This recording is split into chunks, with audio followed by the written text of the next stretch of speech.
I needed a side table in my office. It had to be small and relatively short, so I knew my choices would be limited. I decided to build it myself. At the local home center, I gathered some humble material, cement, angle iron, and plywood, hoping to create something sleek and modern. I started by ripping an 8-inch strip of plywood and then cross-cutting it into 8-inch squares. I then glued those squares together and clamped them down with the kettlebell in the foreground. Next, I beveled two of the edges to create a more interesting shape and to accentuate the plies. With the top out of the way, I moved to the metal leg. I cut a 3-foot section of angle iron in half using a hacksaw with a new blade specifically meant for cutting thicker non-ferrous metals. This was my first time working with metal this thick and I was slightly concerned. But it was surprisingly easy. I guess I learned never underestimate the power of a new sharp blade. Speaking of new and sharp, I also picked up some new metal bits, which made drilling through the angle iron just as easy.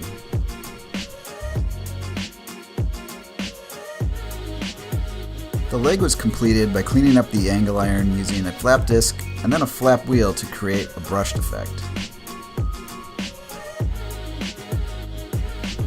The flap wheel did a pretty good job of creating a brush effect, but I couldn't find one locally, so I put a link to Amazon in the description.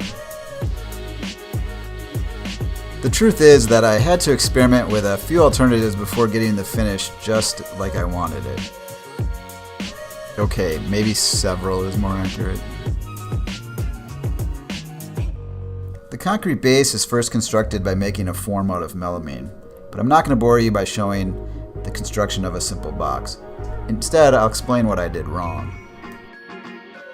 My first attempt used the offcuts from the plywood to create the bevel in the concrete.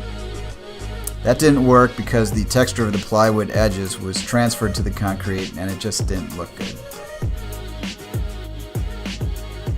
I built a second box using hot glue and reinforced the sides with screws off camera. This time I replaced the offcuts with melamine. This required 45-degree angles where the beveled sides meet the outside of the box. Where the two beveled panels meet, I determined the angle using a crown molding calculator on Lowe's website. As you can see here, I had to set my miter to 35.26 degrees to make the intersection. If your miter saw is adjustable to the hundredth of a degree, you're from the future. Mine isn't, so I had to eyeball it and hope for the best. It worked out. I marked the non-beveled sides with an R, so I would know which ones to remove later. Before I filled the mold with concrete, I first caulked all of the joints and I put a thin layer of Vaseline over all of the surfaces to act as a mold release.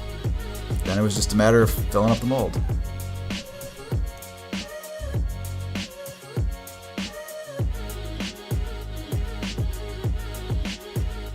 After 24 hours, I removed the base from the mold.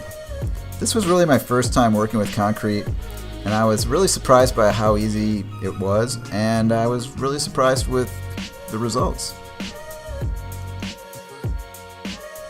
Here I'm drilling a hole in the concrete for the concrete fastener that will be used to mount the metal leg to the concrete base.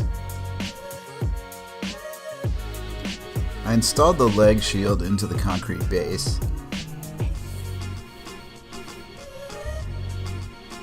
Took a couple of taps with a hammer to get it flush. I then drove in the leg screw to attach the metal leg to the concrete base. You'll notice the holes in the foreground are countersunk. That turned out to be unnecessary, but the head of the leg screw covers the holes, so no one can see it.